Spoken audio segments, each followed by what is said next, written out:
Welcome to Rise Unwind. Every week on our show, we bring you lifestyle tips, tricks, and more from all the people who know it best. And this week, we have this. I'd read 50 Shades of Grey and a half with you. Nuts. I'm going to call your mom. I'm calling your mother. I'm calling her. It's a proper family film that you'll feel really great from it. All that and more on Rise and Unwind. Most adults who had chickenpox as kids still carry that same virus, and later in life, it can come back as shingles. It's a painful, disruptive, and affects about 1 million Americans every year. Since October is American Pharmacist Month, we're taking a closer look at how pharmacists are helping adults 50 and older stay ahead of their risk. So joining me are Dr. Leonard Friedland from GSK Vaccines and Dr. Samantha Picking from Walgreens. Welcome to the show, doctors. How are you? Hi, good. How are you? Great. I'm doing good. I haven't had chickenpox in a very long time, but that means I'm up for risk on shingles. What exactly is shingles and how does that develop? Yeah, thanks, Dan. I'll get started on that conversation. So shingles is a disease that's characterized as a painful, blistering rash that can last weeks. And the disease can be very disruptive to our work, to our hobbies, to our lives, to our sleep, can really interfere with our ability to function.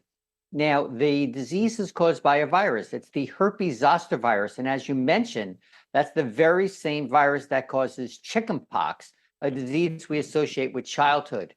But while we recover from chickenpox, the disease, the virus stays in our body. It goes dormant, but it can reactivate years later. And when it reactivates, the disease it causes is this painful blistering rash, which we call shingles. Now, why, Dan, you may ask, why would the virus reactivate? The major risk factor is age, something that hopefully all of us are going to experience. And once we get to about age 50 and older, our immune systems begin to naturally weaken, allowing the virus to reactivate. In fact, as we get older, we're at risk for many vaccine-preventable infectious diseases. But in addition to age, Dan, which is the major risk factor, there are some underlying chronic medical conditions that are associated with an increased risk of developing shingles. And those would include asthma, COPD, heart disease, chronic kidney disease, and diabetes. So who is most at risk for shingles, especially as we get older? The major group to that increased risk is people 50 years of age and older. That's the major risk factor for developing cases of shingles. And again, these underlying medical conditions are also associated with an increased risk. And just to repeat them, since they're so common in our population, asthma, diabetes, heart disease, chronic kidney disease, and heart disease. And Dr. Picking, what are a few things people may not realize about shingles? Well, I think one major thing, Dan, is that shingles is more common than people may think. There are an estimated 1 million cases of shingles in the US each year. So if you are 50 or older, feeling young and healthy, you are still at risk for shingles. And that's because the immune system weakens naturally with age, and therefore we are at increased risk for certain conditions like shingles. And the risk for shingles-related complications like postherpetic neuralgia also increases with age. So how are Walgreens pharmacists helping people understand the risk and options for prevention? Yeah, think of your pharmacist as your trusted healthcare provider. They can assess people's risk for vaccine-preventable illnesses like shingles and can help guide conversations around prevention. As you mentioned at the start, this is American Pharmacist Month. It's the perfect time to remind everyone the essential role pharmacists play in supporting the health and well-being of our communities. So if you're 50 years of age or older, be proactive. Talk to your pharmacist at your local Walgreens about your risk for shingles and prevention. And for anyone who wants to learn more, where's a good place to actually find some reliable information? Yeah, I'll take that one, Dan. So always start with your healthcare provider, your primary care provider, as you have your health and wellness visits, your local pharmacists who are tremendously valuable, trusted healthcare partners around health and wellness, and discuss vaccine preventable diseases, including shingles. And in addition, Dan, we've created a website, easyvax.com, EASYVAX.com, where you can put in information about where you live by your zip code, and you'll get information about what vaccines are available in pharmacies near you. And if someone was talking to their pharmacist, what are some like smart questions people should ask about shingles or vaccines in general, I guess?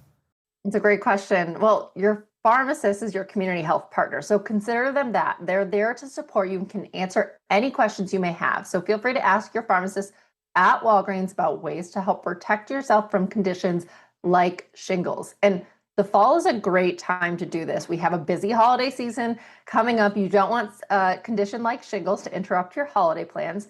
We're also preparing for flu season. So a lot of you will be in Walgreens getting your flu shot this time of year. So if you're 50 years or older, I encourage you to talk to your Walgreens pharmacist when you're getting your flu shot about your risk for shingles and prevention. Now, it's so easy to do this. Walk-ins are encouraged. You can walk back to the pharmacy, talk to the pharmacist at any time. But if you want to plan ahead, you can go to walgreens.com or our app and schedule an appointment ahead of time. Yeah, I want to thank you too for joining me today. Thank you so much. Thank you. What does it take to stare down a 1-ton bull and hold your ground 8 seconds at a time? In Not Her First Rodeo, we follow the real lives of elite lady bull riders, women who are rewriting the rules of rodeo and risking it all for the win. As the heart of it is 4-time world champion Jordan Halverson, who's not just riding, she's basically leading a movement. She's here today to talk about the new docuseries, the grit it takes to make it, and why this really isn't her first rodeo. Welcome to the show, Jordan. How are you? I'm good. How are you? I'm doing all right. Rodeo has always fascinated me, and actually, I have my own belt buckle. I did ride a bull once. I fell off in the first few seconds, so this is basically a participation trophy for bull riding. So, hey, you're a 4-time world champion. Can you take us back to the beginning, like the days that you first started out? What made you get into the bull in the first place? You know, like it honestly for me started by chance. I grew up riding hunter jumper horses, a little bit wild, a little bit smaller than some of the other riders. So I was actually riding naughty horses and ponies. And we had a buddy that said, "Hey, what do you think about riding a bull?" And I obviously said yes. And yeah, same thing. I fell off very fast the first time, but it was just more of a bucket list thing for me. And that's how I started. And I was hooked and kept going back week after week after that. Yeah, I told the guy, how do I get a buckle? And he's like, well, you have to ride a bull. I was like, come on, man. I was trying to like catch a greased pig, go like lasso a sheep or something. Because I grew up in ranches and stuff with my family. So they stuck me on a bull. He's like, if you get on this bull in a rodeo, we'll give you a buckle. So they did this whole participation trophy thing. So I get it. I love it. This show really captures the risk and realities of the sport. What do you hope viewers take away from watching your story? I hope they take away that, you know, you can do anything in life. You know, don't be afraid to follow your dreams, you know, push through any kind of boundaries there are and just live a life that you want to live. And you also started your own all-women's bull riding league. What inspired that and how has that actually grown? So they actually used to have women's rough stock riding events in rodeo, you know, a long time ago, early 2000s and prior to that. And so when I had learned about that several years after I started riding, you know, we had been kind of working towards bringing that back that they used to have for women to be able to compete against other women in the sport of bull riding. And how do you go about mentally preparing, doing bull riding each time? I was scared as hell, but how do you go about doing it because you know what's at stake? You know, I just think about the challenge, think about what I've got to work through. And for me, all the preparation that goes in beforehand helps me mentally. If I feel physically ready, mentally ready, like it helps every time I go to get on. And the show also highlights, it's not just a sport, but kind of like a sisterhood. What has the community of women in bull riding meant to you? You know, we all have our different struggles and you can always learn something from another woman, whatever they're going through. And, you know, whether that be in our riding or in our everyday life, you know, we've just learned to, you know, help each other out and grow as we grow in this sport. Jordan Halverson, thanks for joining me this morning. You got to catch Not Her First Rodeo. It's a new 6-part docuseries from ABC News Studios, premiering on Freeform with 2 back-to-back episodes. Then you can binge the whole full series on Hulu. Thanks for joining me this morning, Jordan. Thanks for having me. Ever wonder what it takes to drive a massive truck across a sheet of ice? knowing one wrong move could mean disaster. The hit History Channel series Ice Road Truckers has returned with its most intense season yet. Higher stakes, deadlier conditions, and shorter windows to deliver life-saving supplies to some of the most remote communities on Earth. Joining me is a fan favorite and veteran trucker, Todd Dewey, who's back behind the wheel for season 12. Welcome to the show, Todd. How are you? I'm doing wonderful. I'm actually standing on solid ground right now, so I'm feeling pretty confident. All right, there you go. For those of us, or for those out there who haven't seen it, what do you think makes ice road trucking such a dangerous and vital job? Oh my gosh. Well, you hit it all when you explained it right off the get-go and letting them know who you were going to be talking to.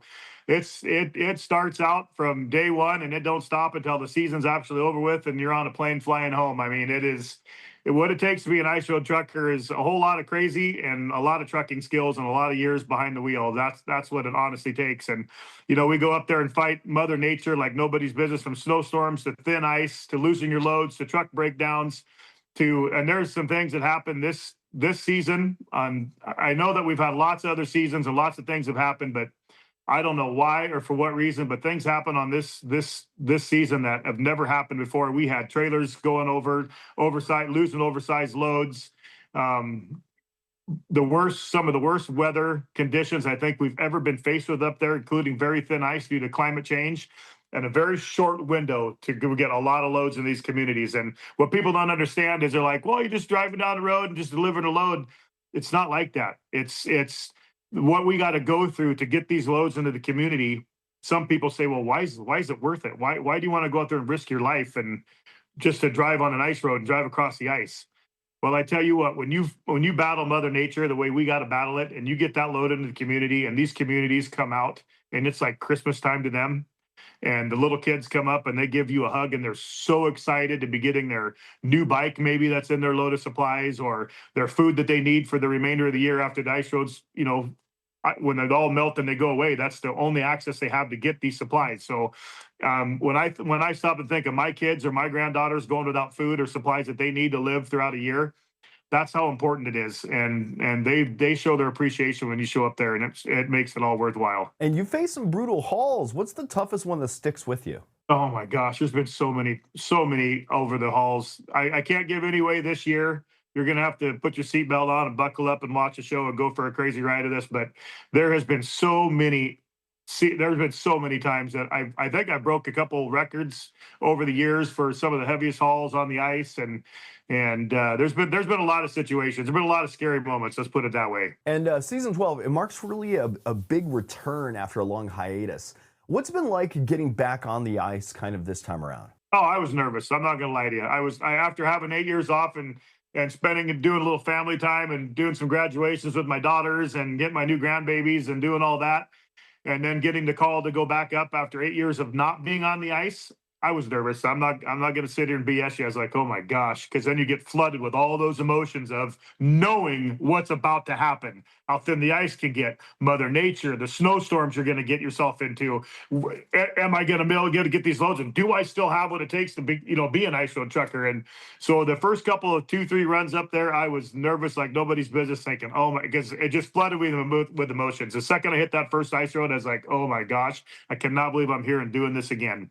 So it was quite the adventure, and this is definitely one season you are not going to want to miss. And this season, we're seeing some veterans and rookies out there. How do the new drivers handle the pressure compared to some of the seasoned pros like you? I don't know. I've been with a couple new season drivers that have been up there over the years of ice road trucking, and of course, I don't ever leave a driver behind. If I'm with somebody and they're new and they don't know, they're in a situation where they don't know what to do or how to get out of it or how to fix their truck, I'm not going to leave them. I'm going to stay there and help them until we get everybody safe and we're back up and rolling and get out of Mother Nature's elements and get back to rolling. But as far as the new guys this year, I didn't get a lot of trucking time with them. I know that they were nervous. I did talk to them on the side a little bit. And when we were back in getting loads, and they're like, oh my gosh, this is not what I expected. I didn't think the roads were going to be this brutal. I didn't think Mother Nature was going to be this brutal. And it's like, I asked them the question, well, what do you think about coming back for another season if the Muskie Creek asks you to come back and be another driver again this next year? They're like, oh man, I'm gonna have to think about it because it's that brutal. I mean, these road conditions put you through things you never think your body or physically and emotionally that you'd ever be put through. It's pretty amazing. And beyond the danger and the paychecks, what's the real reward that's keeping you back hitting the road over and over again? Getting those loads to the communities, those hugs and those hot plate of food after battling and putting your body and getting those loads in the community from Mother Nature and battling those ice roads. When you see the smiles on those families' faces and the way they came up and they give you a hug, and it's not just like a hug like, oh no, it's a hug like you can tell the appreciation in it. And they kiss you on the cheek or whatever they do, and they just look at you in the eyes and say, thank you. We needed this. That's what being an ice road trucker is about, and that's why I love doing it so much. Do the words global warming scare you? Oh, absolutely. It scares me because of the fact of it almost feels like there's going to come a time to where those communities can't get their supplies that they need to survive and take care of their families, and that is definitely very scary. Todd, I want to thank you for joining me today. You can watch Todd and the rest of the Fearless Crew now on Ice Road Truckers Season 12, airing Wednesday nights on History Channel and streaming the next day at history.com/Ice Road Truckers. Hey, Todd, thanks for joining me today. You betcha. Hey, stay safe out there and buckle up for the first episode. You're going to need it. You ever wish Halloween could be more heartwarming than horrifying? This fall, Grow is bringing big laughs, bigger pumpkins, and even bigger message about family and community. The new film stars Golda Roshevelle from Bridgerton, Nick Frost, and Jeremy Swift, who you'll know from Ted Lasso. Jeremy plays Mr. Gregory, a corporate man who finds himself caught in the middle of a pumpkin-growing rivalry like no other. Welcome to the show, Jeremy. How are you? I'm very good, and nice to see you. Yeah, absolutely. This is a film about making connections, about growing relationships as well as growing pumpkins, and it's a lot of fun. As you say, it's great to have a family film with a kind of Christmas vibe, a feel-good Christmas vibe. In the fall for Halloween. It's pretty unusual on that score. It's not a scary movie. It's not a sort of fright fest for teens or 20-somethings. It's a proper family film that you'll feel really great from afterwards. I dig that idea. And also, we're used to seeing you as a straight-faced, with straight-faced humor in Ted Lasso. How does Mr. Gregory compare to the characters that you've played before? Well, I suppose I inevitably bring a bit of Jeremy Swift cookiness to everything, and that's you end up with a bit of a brand, and people go, "We want you to do that." But it was great to play a character that has you think is okay and a little bit eccentric initially, but then you think, what is this guy doing? Because the pumpkin growing world is very competitive, and he goes through some devious routes to win the competition, because that's at the center of it. This pumpkin growing competition in the village, which is completely devours the whole community, and they all want this £100,000 prize.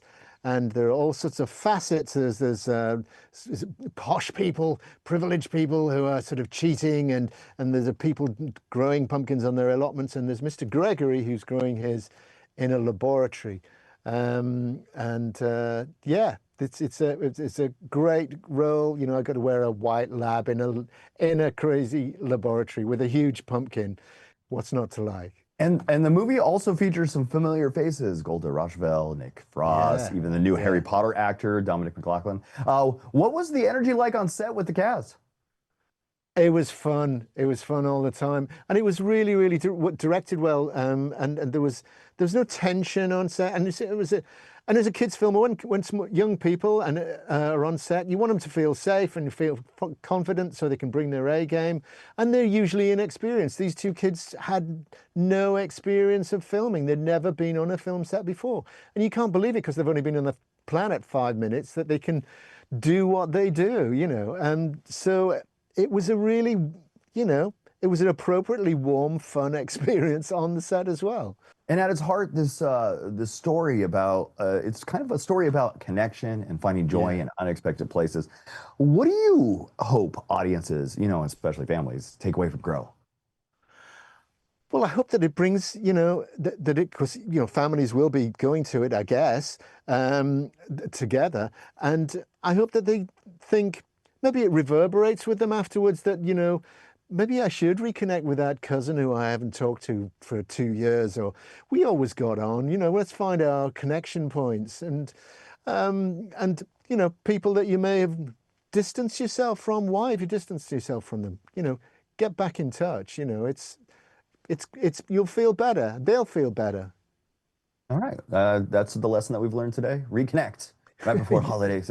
That's your Halloween reconnection. Thank you to Jeremy Swift. All right. You can catch Grow in theaters nationwide October 17th through the 23rd, presented by Fathom Entertainment. For tickets, showtimes, and much more, go visit growthemovie.com. Jeremy, thanks for joining me today.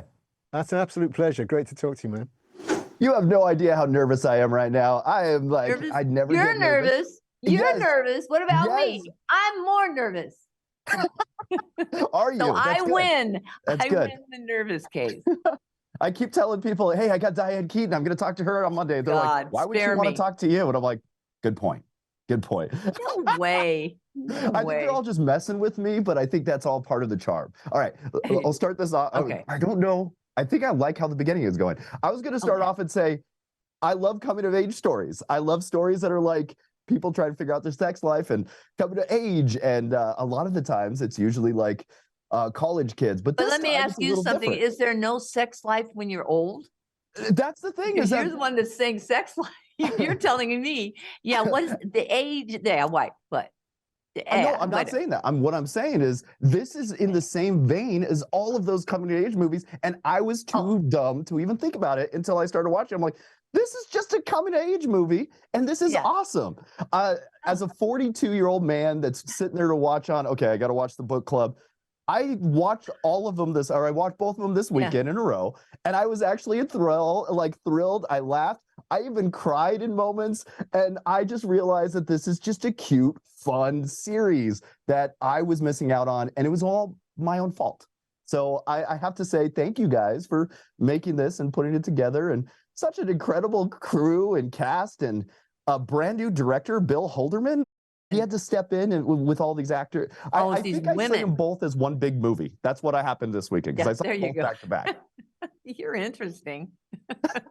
I'm trying to be interesting. You in some are. way. You are. What do you all right. As a person that has worked with all of these amazing directors, you had to coach him a little bit to get through his first film, the first book club. How was it working with him again on book club 2? And how did that work? Oh, everything was smooth. It worked well. It worked very well. Very well. He had a good time. He was great. Oh, I don't know what else to say. Yeah.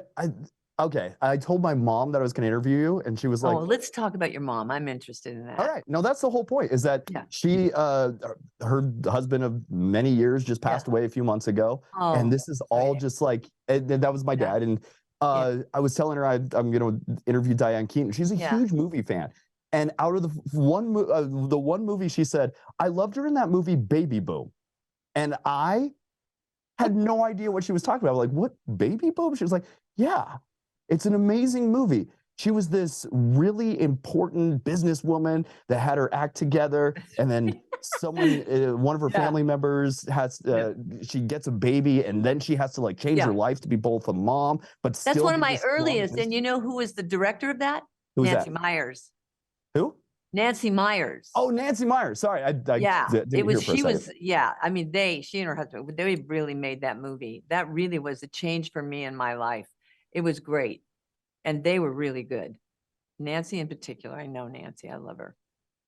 And for a few minutes, she was just completely gushing about how that movie inspired her and changed her life, and said like, because she had a baby in this movie and she was some business person, nobody believed in her, but she still did her thing and was strong. And I was like, and she went on gushing for a few minutes about this movie that I've never heard of. And I'm sorry, but like, I had to tell you the same story. I was like, I wish I was recording you right now. I'd play it for Diane and just have give her that feeling that you're telling stories that a lot of people connect with, and even with the book club. You're interesting. Let's just get real. Let's get real. And your mom sounds great. I'm trying. Is that a bad thing? I feel. No, I feel bad. It's great. Okay. No, okay, really good. Great. Okay, good. I love it. You're great. So, how was your trip to Italy? My trip to Italy? Fabulous. Fabulous. That's what I would be like. Book club 2. Have the you next been chapter. to Italy? Have you been to Italy? I've only been to like L.A. and some Colorado stuff. I need to start traveling more out of the world. Yeah, I I've think been you to should Scotland. go. It's been fun. Yeah. Go to Italy. Yeah. Do you have a book club that you joined on your own or a group of friends? Because I know you. Well, I don't really between have friends. I have no friends.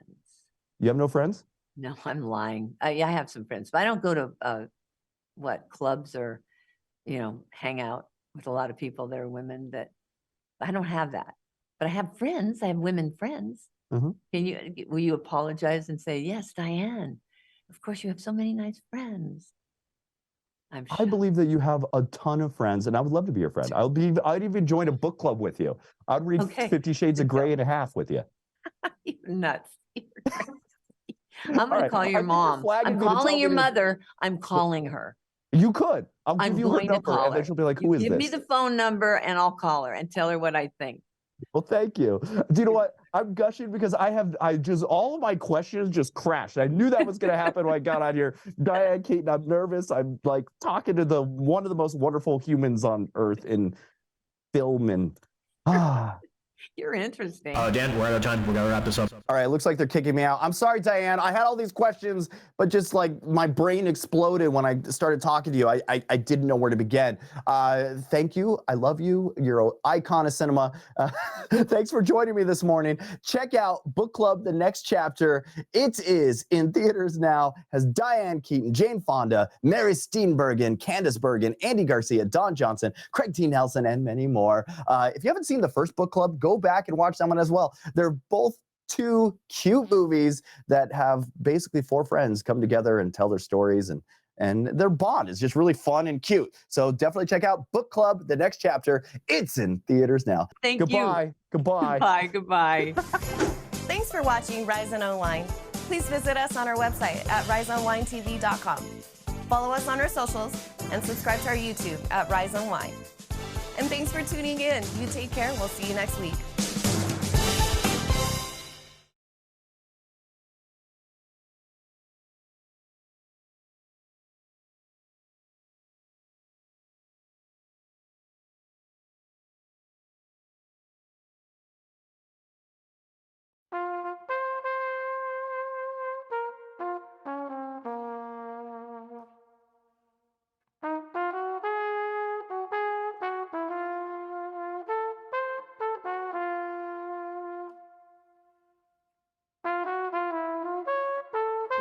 Valentine, string your magic arrow, pierce it through my heart. Valentine, bring me love and sorrow. It's not fair to leave me in the dark. Every year I write you something different. Every tear's a fight. Maybe I don't deserve it. It's not fair to leave me in the dark. Valentine, I'm so blue. Every time, nothing new.